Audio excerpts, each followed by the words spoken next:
안녕하세요 여러분. 머신러닝 3강 라이브 베이지의 업그레이드 강의이고요. 코드를 확인해 볼 것이며 리그레이션, 회귀에 대해서 말씀드리겠습니다.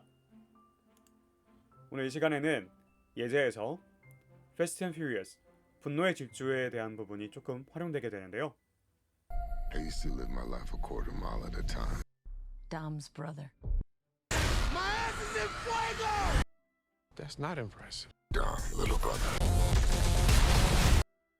There's no bridge!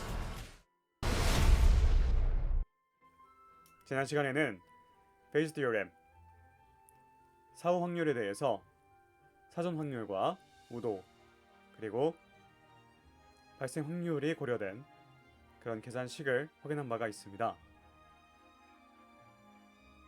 다음과 같이 우리가 이미 알고 있는 사건의 확률을 사전 확률이라고 부르고, 이 알고 있던 사건이 발생했다는 조건 H 안에서 조건 H 기분 상태에서 D 사건의 가능도, 그것이 일어남에 가까운 우도 likelihood, 이것을 그냥 직역하게 되면 공산이라고 부르고요.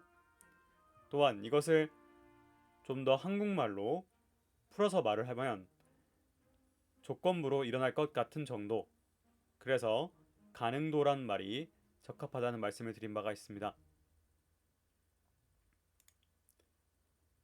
다시 한번 말해보면, 이벤트가 발생해온 동안에 경험 데이터들을 분석해둬서 사전 확률과 우도, 즉 가능도를 계산할 수 있게 되었습니다. 특히나 여기서 가능도라는 것은 어떤 분포를 관찰하는 그런 결과라고 볼 수 있는데요. 지금 새로운 이벤트 후에 데이터가 들어왔는데 이것에 클래스 분류를 해야 되니까, 즉 클래시피케이션을 해야 하니까 이 모든 것들을 가정해서 진행하게 됩니다. 이때 가능도를 가정해야 된다는 것이 포인트인데요. 그러고 나서 이제 클래스 이퀄 강아지라는 어떤 확률이 궁금해졌을 때 이 가능도를 가정해서 진행을 하게 됩니다. 한 사례로 쿠키 퀴즈를 말씀드린 바가 있고 계산을 직접 해보신 분도 있었던 것으로 기억합니다. 실제로 이 나이브 베이지를 활용하는 예제로서 평균 별점, 좋아요 수와 같이 real values를 사용한 가우시안 나이브 베이즈, 그렇지 않고 감독 이름, 배우 이름과 같이 어떤 카테고리가 되어져 있는 밸류들을 멀티노미널 나이브 베이지를 이용해서 분석했던 영화 분석 방식이 있었습니다. 자, 이때 나이브 베이지가 복잡하게 하지 말고 나이브하게 해결하자, 그리고 각 변수의 관계가 독립임을 가정하며 그렇기 때문에 계산이 용이해지고 성능이 생각보다 좋다라고 말씀드렸습니다. 단 여기서 독립이라고 먼저 간략히 말씀드렸는데 실제 예제에서는 조건부 독립이었는데요. 오늘 그 부분을 확장해서 알려드리도록 하겠습니다. 자, 그리고 결합 확률을 다음과 같이 어떤 독립적이라는 가정하에서 이렇게 교집합이 각각의 곱으로 나타낼 수 있게 되었는데요. 여기서 바로 이 y라는 조건이 걸려 있다는 것, 조건부 독립이라는 점을 주목하시면 될 것 같습니다. 이따가 다시 한번 설명드릴게요. 그러한 과정으로 인해서 나이브 베이지가 이런 형태의 어떤 클래시파이어 형태를 일반화 공식을 갖게 되었습니다. 자, 이런 나이브 베이지 분류를 위해서 활용할 파이썬은 numpy 라이브러리가 활용될 수 있을 것이라고 말씀드렸고요. 다음과 같은 역할을 하게 됩니다. 그 다음에 matplotlib가 다음과 같은 역할을 하게 됩니다. 이런 나이브 베이지 클래시파이어로 영화의 예를 든 것과 같이 가우지안 나이브 베이지, 멀티노미널 나이브 베이지라고 말씀을 드렸는데, 여기서 멀티노미널이 잘 기억나지 않으신 분들은 이렇게 생각하시면 돼요. 멀티 플러스 노미네이트 됐다. 즉 어떤 시상식에서 여러 명의 후보가 있었을 때 그 여러 명의 후보 중에서 어떤 사람이 불리게 될지, 그리고 몇 번 불리게 될지 모르잖아요. 그래서 멀티 노미네이트 된 분들 중에서 선택이 된다, 이런 느낌의 뉘앙스를 가져가시면 좋을 것 같습니다. 자, 먼저 가우시안 나이브 베이지입니다. 사실은 여러 명의 사람들이 있었고, 그 사람들의 평균, 남자에 대한 평균과 그리고 분산을 각 지표에 대해서, 각 피처에 대해서, 그 피처라는 것은 키, 몸무게, 발 사이즈에 대해서 쭉 평균 낼 수 있었고, 마찬가지로 피메일에 대해서도 진행하였습니다. 그리고 나서 만약 성별을 모르고 있는 다음과 같은 샘플이 들어왔을 때, 이런 키와 이런 무게와 이런 발 사이즈를 갖고 있는 사람이 나타났을 때 과연 그 사람은 남자일까요? 여자일까요를 분석해 줄 수 있는, 분류해 줄 수 있는 그런 클래시파이어에 대해서 말씀을 드린 겁니다.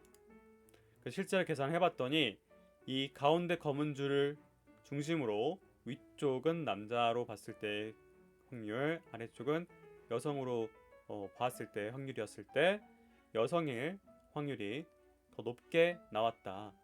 10의 5승 정도 차이로 높게 나왔다라는 것으로, 그래서 이 샘플은 여성이다라고 결론이 났다고 말씀드렸습니다. 두 번째입니다. 멀티노미널 나이브 베이즈인데요. X값이 다양한 카테고리를 가지며 텍스트, 이름 같은 것이라고 생각하시면 편하겠죠. 많이 쓰이게 되고요. 그래서 단어의 출연 횟수도 활용하게 된다는 점. 그래서 이제 문자, 텍스트를 숫자와 벡터화 시켜야 됩니다. 이때 원핫 인코딩이 사용되고 하나의 단어를 벡터의 인덱스로 인식한다라고 말씀드렸습니다. 그래서 단어가 존재할 경우에 1, 없으면 0으로 표현할 수가 있게 되는데, 여기서 질문이 하나 있으셨어요. 바로 하즈님께서 제안하셨는데, 워드 V라고 쓰여져 있는 부분 항상 0인 것일까? 그래서 이런 질문에 대해서 말씀을 드리면, 이 워드 V라는 거는 V 번째의 단어라는 의미를 갖고 있었습니다. 그래서 여기까지는 지금 첫 번째 롬, 두 번째 페리스, 세 번째 이탈리, 네 번째 프랑스였는데, 그래서 V 번째가 맨 끝에가 1이 되겠죠. 나머지는 다 0이 되겠고요. 원핫 인코딩일 때를 말씀드리는 겁니다. 이와 같이 0이 쭉 있다가 1로 끝나는 것, 이것이 원핫 인코딩 마지막 워드 V1에 대해서 말한 것입니다. 그 다음 질문으로는 이제 백업 워즈에서 각 문장을 클래스 분류 대상으로 두는 것은 어떻게 보면 앞서서 제가 이 문서에 대해서 말씀을 드린 바가 있었는데, 다시 한번 보여드릴게요.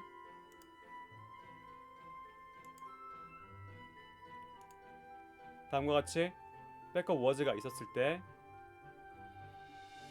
0, 1, 2, 3 이렇게 각각을 구분하기 위해서 지금 문서 이름이라고도 볼 수도 있고, 만약에 이것을 하나의 클래스라고 선언을 한다면 클래스로도 볼 수 있다고 말씀드렸었는데요. 근데 그건 사실은 굉장히 극단적인 케이스죠. 굉장히 세분화시키는 거죠. 그런데 예를 들어서 이 0번과 1번을 묶어서 이런 특성이 있는 문서를 하나의 클래스로 묶을 수도 있고, 2, 3번을 묶어서 하나의 클래스도 볼 수도 있고, 아니면 1, 2번을 묶어서 하나의 클래스도 볼 수도 있고, 이 다양한 방식의 클래스를 묶기를 할 수가 있습니다. 연구자가 그걸 정할 수도 있을 것이고, 아니면 비지도 학습 같은 경우에는 스스로 클러스터링이 될 수도 있겠죠.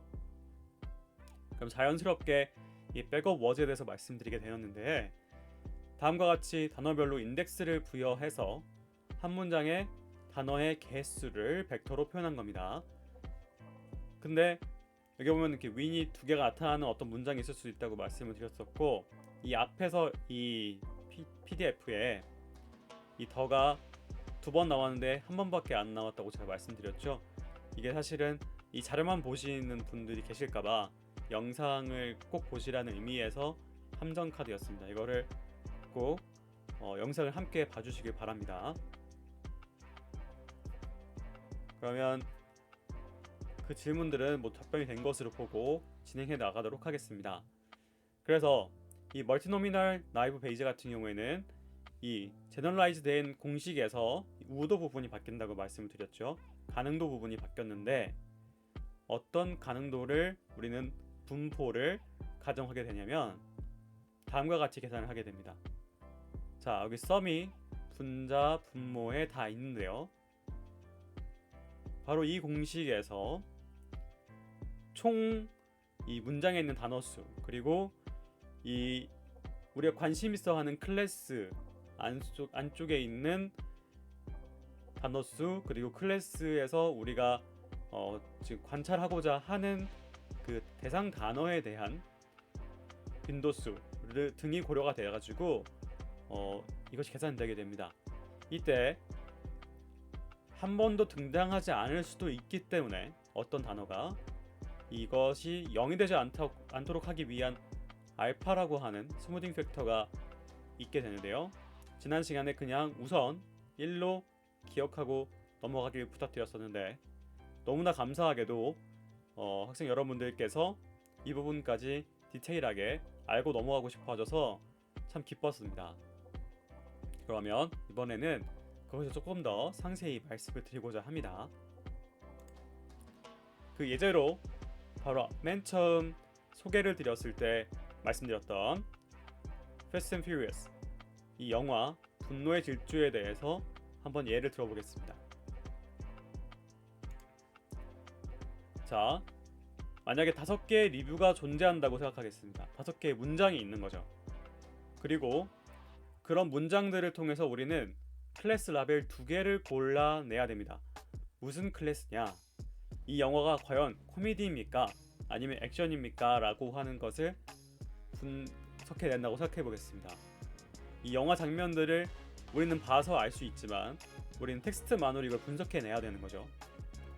이 왼쪽 부분들을 보면은 약간 이런 말도 있고 표정들이 되게 희화화되어 있는 부분도 있거든요. 그래서 약간 코미디적인 요소가 있는가, 그리고 우측과 같이 총을 쏘고 어떤 액션이 있는 이런 부분이 강하기 때문에 액션 영화로 볼 것인가, 이제 다음과 같이 센텐스로 나타났다고 생각해 보겠습니다.